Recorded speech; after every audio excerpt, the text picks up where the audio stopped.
inacreditável. Mas essas palavras são do jornal mais importante do mercado financeiro mundial. Estão dizendo, com todas as letras, que o Supremo Tribunal Federal deu um golpe de Estado no Brasil e que nós estamos diante de uma tomada gradual de poder muito semelhante à do chavismo na Venezuela. Olavo é do Carvalho, melhor canal de corte do YouTube. Ei, se você gosta do que eu faço, pensa nisso. Esse conteúdo só existe porque tem gente ajudando a manter. Com pouco mais de $5 por mês, você também pode contribuir. Acesse www.paulofigueiredoshow.com/apoia, use o cupom da descrição e já fica o meu obrigado. Alexandre, grande espectador do Paulo Figueiredo Show, que tá apanhando que nem boi ladrão. Né? Foi porrada da imprensa, porrada do governo Trump, porrada do X. O Alexandre virou a Geni da política internacional. Joga pedra na Geni, ela é feita pra apanhar, ela é boa de cuspir, maldita Geni. Na época que o Chico Buarque, lembra do Chico Buarque? O Chico Buarque fazia música antigamente. Era bons tempos em que o Chico Buarque fazia música. Era só musiquinha contra a ditadura militar, onde ele podia fazer musiquinha. Contra o Alexandre não fez musiquinha nenhuma. Bom, Chico Buarque à parte, é óbvio que o Alexandre não está apanhando por acaso. Eu sempre disse, vocês aqui, o bom do Paulo Figueiredo Show, vocês da imprensa que não deixam de assistir o programa, o próprio Alexandre, eu digo a vocês o que está acontecendo. E nossa estratégia sempre foi a de criar pontos de pressão a partir de diferentes frontes ou frentes de batalha. E isso está funcionando muito bem. Por exemplo, vejam o fato de os 2 maiores jornais dos Estados Unidos estarem falando abertamente, em termos duros, sobre a situação do pseudo-juiz Alexandre de Moraes e o regime no Brasil. Vejam, impensável outrora, mas o próprio The New York Times, o jornal do fetiche intelectual da esquerda, aquele jornal que só de pegar no papel as jornalistas da grande mídia já ficam com os mamilos entumecidos, o The New York Times teve a seguinte manchete: o Brasil manteve um controle rígido sobre as Big Tech. As tarifas do Trump podem mudar isso.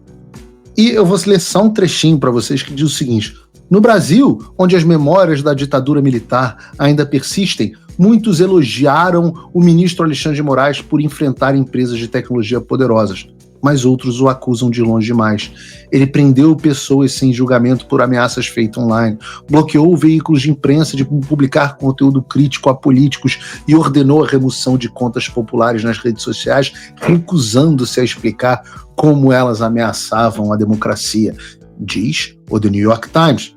Essa reportagem, aliás, que foi repostada pelo Jason Miller, já conhecido aqui, pelo menos de vocês no Paulo Figueiredo Show, que repostou isso no X. No post ele citou esse trecho da reportagem que eu li para vocês, mas ainda tem maluco que acha que a briga dos Estados Unidos com o Brasil é por causa de comércio, mesmo quando o The New York Times está explicando que não. Se você não está satisfeito com o The New York Times, vamos para o jornal predileto da elite financeira global, o The Wall Street Journal, com a matéria da excelente Mary O'Grady, que é uma editora sênior e membro do conselho editorial do The Wall Street Journal, que tem o seguinte título, é uma reportagem duríssima. Ela fala o seguinte: um golpe de Estado da Suprema Corte no Brasil. O ministro Moraes está censurando críticos e prendendo opositores sem qualquer controle político. Eu vou ler aqui para vocês alguns trechos da matéria, porque talvez seja a matéria mais forte, uma das mais fortes até hoje, contra o pseudo-juiz no exterior. Lê o trecho aqui para vocês, abre aspas. A liberdade nas Américas enfrenta um grau de perigo que não se via desde a Guerra Fria. O maior risco não é mais, como era nas décadas de 1970 e 1980, a tomada repentina do poder pelos militares. Os homens fortes do século XXI estão copiando Hugo Chávez, que consolidou seu domínio assumindo o controle das instituições democráticas enquanto era popular e depois colocando seus oponentes na prisão ou forçando-os ao exílio. Ainda não é tarde para resgatar o Brasil de um retorno semelhante à ditadura. Desenvolvimentos recentes oferecem esperança de que uma tomada gradual de poder construída ao longo de 6 anos possa ser revertida.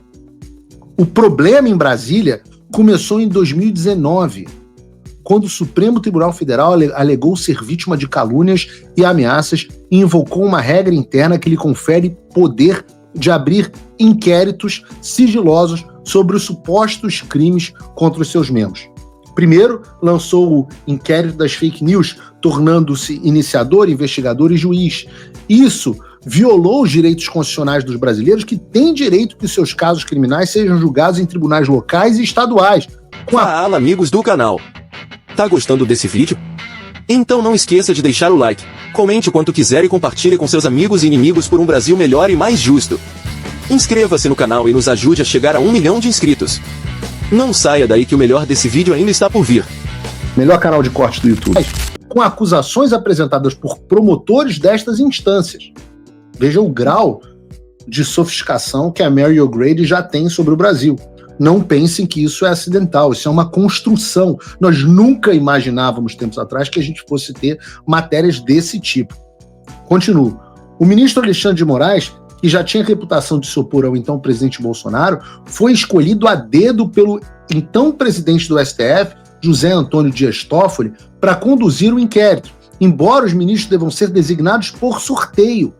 Os investigadores monitoraram as redes sociais dos politicamente incorretos, criminalizaram as suas opiniões e os prenderam preventivamente. Alguns juristas reclamaram que a corte estava violando a imparcialidade, a liberdade de expressão e o sistema acusatório, mas o Senado se esquivou do seu dever disciplinar, de disciplinar a corte. Alô, Rodrigo Pacheco. Alô, Hugo Mota. Hugo Mota não, Davi Alcolumbre. A decisão do Supremo, em março de 2021, de anular a condenação por corrupção de 2017 do ex-presidente Luiz Inácio Lula da Silva, já confirmado 2 vezes em instância de apelação, inflamou ainda mais a direita brasileira.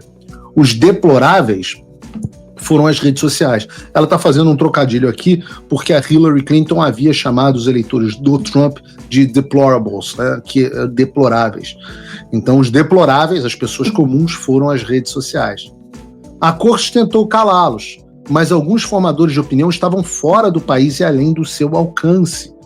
Assim, em julho de 2021 foi lançado o Inquérito das Milícias Digitais, mirando empresas de tecnologia e suas plataformas. O STF as obrigou a censurar conteúdo e a desmonetizar brasileiros cujas opiniões eram consideradas inaceitáveis. O descumprimento significava que as empresas não poderiam mais operar no Brasil. O ministro de Moraes também presidiu o Tribunal Superior Eleitoral durante a campanha presidencial de 2022, que colocou Lula contra o então presidente Bolsonaro. O magistrado tornou o tribunal visivelmente mais político, monitorando ativamente o discurso de partidos, candidatos e cidadãos e censurando aqueles com quem discordava. Quando Lula foi declarado vencedor da eleição, a amarga polarização se acentuou. Alguns apoiadores de Bolsonaro recusaram-se a aceitar o resultado, queriam intervenção militar e, por meses, realizaram protestos pacíficos em frente a quartéis do país. Lula tomou posse, sem incidente, em 1º de janeiro de 2023. Mas uma semana depois, um grupo de bolsonaristas marchou sobre prédios federais em Brasília. Algumas pessoas entraram onde houve violência e vandalismo. A corte chamou o episódio de tentativa de golpe, mas a maioria dos envolvidos parecia ser de manifestantes desorganizados, sem armas. Nenhum soldado deixou os quartéis. O ministro Moraes abriu 3 novos inquéritos sigilosos. Cerca de 1.500 suspeitos foram detidos e alguns permaneceram presos por até 1 ano aguardando julgamento. Alguns receberam penas... Na verdade, Mary O'Grady, foram mais de 2.500 presos. Alguns receberam penas severas por transgressões menores. Em um país onde a violência da esquerda costuma ser recebida com compreensão, as punições pareceram, em muitos casos, excessivamente duras. A corte alegou a existência de uma conspiração e iniciou investigações para identificar os autores intelectuais e instigadores do 8 de janeiro, acusando-os de disseminar desinformação. Bolsonaro e seu círculo próximo ainda enfrentam julgamento por supostamente planejar um golpe. Independentemente do que se pense de Bolsonaro, continua o Wall Street Journal, está claro que a política tomou conta da corte. A direita no Senado tenta reunir votos para impeachment de Moraes e restauração da imparcialidade judicial. As elites começaram a reclamar de ministros embriagados pelo poder.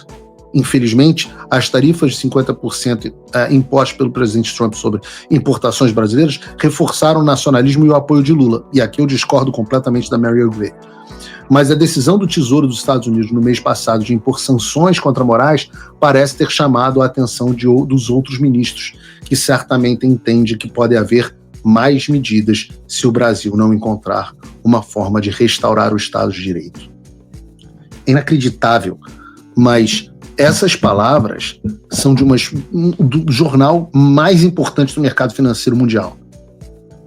Todas estão dizendo, com todas as letras, que o Supremo Tribunal Federal deu um golpe de Estado no Brasil e que nós estamos diante de uma tomada gradual de poder muito semelhante à do chavismo na Venezuela. Pessoas presas sem julgamentos, manifestantes pacíficos sendo julgados e condenados por abolição violenta do Estado Democrático de Direito e associação criminosa armada, inquéritos ilegais sendo criados pelas mesmas pessoas que investigam em julho, violência da esquerda sendo tolerada, etc, etc. A nossa história está sendo contada finalmente para o mundo. O mesmo mundo que aplaudia o Alexandre. Eles, a mesma elite que aplaudiu o Alexandre, agora tem nojinho e retrata a imposição da Lei Magnitsky contra ele. Se você, como eu, está dormindo mais tranquilo agora que o Trump voltou à presidência, ótimo. Mas e o Brasil? Nosso país continua no buraco. A volta do Trump nos dá esperança, mas as coisas não vão se resolver sozinhas. Vai ser preciso muito trabalho, meu e seu. E não adianta xingar muito nas redes sociais achando que isso resolve alguma coisa. Não tem salvador da pátria. Não tem um político que vai resolver por você. A responsabilidade é sua. Eu larguei tudo para me dedicar a isso. E você? Como você pode ajudar sem abandonar as suas obrigações? Simples. Apoie quem está na linha de frente. Sem isso, esse trabalho simplesmente não continua. Acesse www.paulofigueiredoshow.com/apoie e com a partir de $5 por mês, garanta que isso siga em frente.